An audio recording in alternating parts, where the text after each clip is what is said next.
नमस्कार दोस्तों। आज की इस वीडियो में हम बात करने वाले हैं दुनिया के सबसे खतरनाक वायरस में से एक रेबीज वायरस के बारे में। एक ऐसा वायरस जिसके शरीर में पहुंच जाने के बाद अगर समय पर इलाज न मिले तो मौत लगभग तय मानी जाती है। लेकिन सबसे डरावनी बात यह है कि ये वायरस चुपचाप शरीर में घुसता है, धीरे धीरे नसों के रास्ते दिमाग तक पहुंचता है और जब तक आपको पता चलता है तब तक बहुत देर हो चुकी होती है।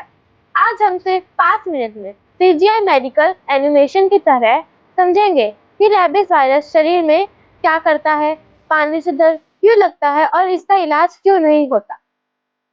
एक छोटे से गांव में मनीष नाम का एक लड़का रहता था। मनीष को डॉग से बहुत प्यार था।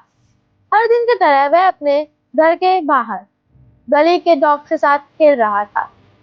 तभी अचानक उसकी नजर एक अनजान डॉग पर पड़ी जो थोड़ा बीमार सा लग रहा था। चुपचाप बैठा था और उसकी आंखें अजीब लग रही थी। मनीष उसके पास गया, उसे पुकारने लगा और अचानक डॉग ने उसके हाथ पर काटने की कोशिश की। मनीष ने तुरंत हाथ खींच लिया और उसके हाथ पर सिर्फ हल्के स्क्रैचेस आए थे। मनीष ने सोचा कुछ नहीं हुआ, सिर्फ हल्की खरोच है। लेकिन असलियत यह थी उसी पल दुनिया का सबसे खतरनाक वायरस रैबिस उसके शरीर में प्रवेश कर चुका था। और यही उसकी सबसे बड़ी गलती थी कि उसने किसी को इस बारे में नहीं बताया।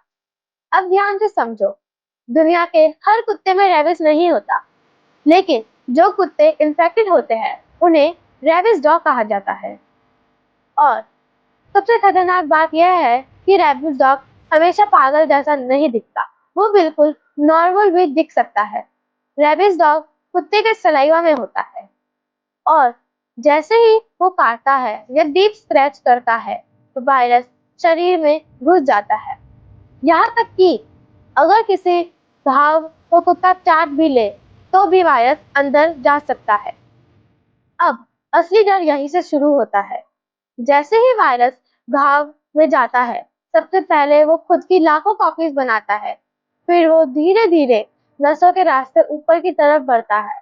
हमारे शरीर में नर्वस सिस्टम दो हिस्सों में होता है, सेंट्रल नर्वस सिस्टम यानी ब्रेन और स्पाइनल कॉर्ड, और पेरिफेरल नर्वस सिस्टम यानी बाकी सारे nerves. Rabies virus peripheral nervous system से चलता है और स्पाइनल कॉर्ड तक पहुंचता है और एक खास जगह पर रुकता है जिसे कहते हैं डोर्सल रूट गैंग्लियन। यहीं से शुरू होता है सबसे खतरनाक यात्रा।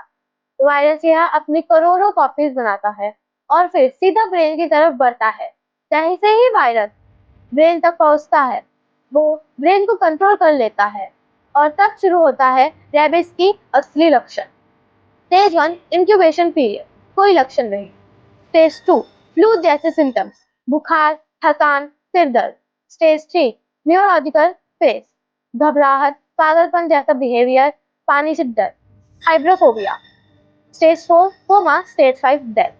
हाइड्रोफोबिया क्यों होता है? क्योंकि वायरस दिमाग के उस हिस्से को डैमेज करता है जो सोलिंग और ब्रीथिंग कंट्रोल करता है। इसलिए पानी देखते ही गले के मसल्स में दर्दनाक ऐंठन होती है। कुछ लोगों को हवा से भी डर लगता है, इसे एरोफोबिया कहते हैं। अब सबसे जरूरी बात, रेबीज का इलाज है, लेकिन सिर्फ तब जब वह वायरस ब्रेन तक नहीं पहुंचा हो। अगर कभी कुत्ता काट ले तो तुरंत 15 मिनट तक साबुन से घाव धोना है, फिर तुरंत हॉस्पिटल जाना है और एंटी रेबीज वैक्सीन लगवानी है। इंजेक्शन ही रेबीज का इकलौता इलाज है। इस वीडियो को शेयर जरूर करिए क्योंकि यह जानकारी किसी की जान बचा सकती है। अगर आपको हमारी वीडियो पसंद आई हो तो हमारे चैनल डुग्गू एंड परी को लाइक, शेयर और सब्सक्राइब जरूर करना। धन्यवाद।